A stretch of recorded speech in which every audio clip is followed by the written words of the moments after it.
The Renegade RXA550 is a $70 2-channel Class AB amplifier. Just from looking at it, do you think it's going to hit its specs? Find out in a minute when we test it. Renegade rates this amp 75 watts RMS by 2 channels at 4 ohms, and 135 watts RMS by 2 channels at 2 ohms. The amplifier is also bridgeable at 4 ohms for 275 watts RMS. Judging by the weight, I didn't have my expectations set too high. Stay tuned for our testing. The RXA550 has one set of RCA inputs to connect directly to your head unit with a set of RCA cables, or with a line output converter, as well as a set of RCA outputs to connect to another amplifier. For adjustments, the amp has both high pass and low pass filters, treble boost and bass boost at 0, 6, or 12 dB, as well as gain control. Renegade included a built-in 30 amp fuse, as well as speaker and ground terminals. We recommend a minimum of 8 gauge power and ground leads for this amplifier. Check out our amplifier installation kits online, link in the bio below. Now let's see what this thing can actually do. The first test we ran was frequency response. The Renegade was relatively flat until a slight bump starting around 4000 Hz. Then we went to 2 channels driven, 4 ohms, 14.4 volts, 40 Hz. Renegade rates it 75 watts per channel here. We got a clean waveform using our phonic PAAX as a tone generator at -1 dB. Our AMM1 picked up 63 watts RMS, 16.67 volts on the Lumi, while drawing 16.63 amps of current. Our HP8903B audio analyzer picked up 69.81 watts RMS with 0.4% distortion. Next, we tested at 4 ohms, 1 kHz, starting at 14.4 volts. At 0 dB, our AMM1 read 62 watts RMS, 18.27 volts on the Lumi, and we drew 17.60 amps of current.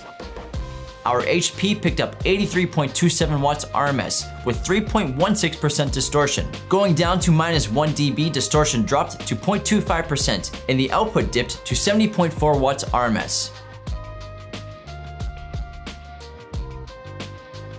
Moving on to 2 ohms, 40 Hz, 2 channels driven. Renegade rates it 135 watts per channel here. We got a clean waveform at -2 dB. Our AMM1 read 88 watts RMS, 14.28 volts on the Lumi, and we drew 28.17 amps of current. Our HP picked up 101 watts RMS with 3.94% distortion. Going down to -3 dB, distortion dropped to 0.37%, and the output fell to 85.15 watts RMS. 2 channels driven, 2 ohms, 1 kHz. We got a clean waveform at -2 dB. Our AMM1 read 84 watts RMS, 14.53 volts on the Lumi, and we drew 27.53 amps of current. Our HP picked up 105.4 watts RMS with 1.22% distortion. Going down to -3 dB, distortion dropped to 0.39%, and the output fell to 84.8 watts RMS. Now let's bridge it and see what we get. Renegade rates at 275 watts RMS here. Bridged, 4 ohms, 40 Hz. We got a clean waveform at -2 dB. Our AMM1 read 176 watts RMS, 28.56 volts on the Lumi, and we drew 28.45 amps of current.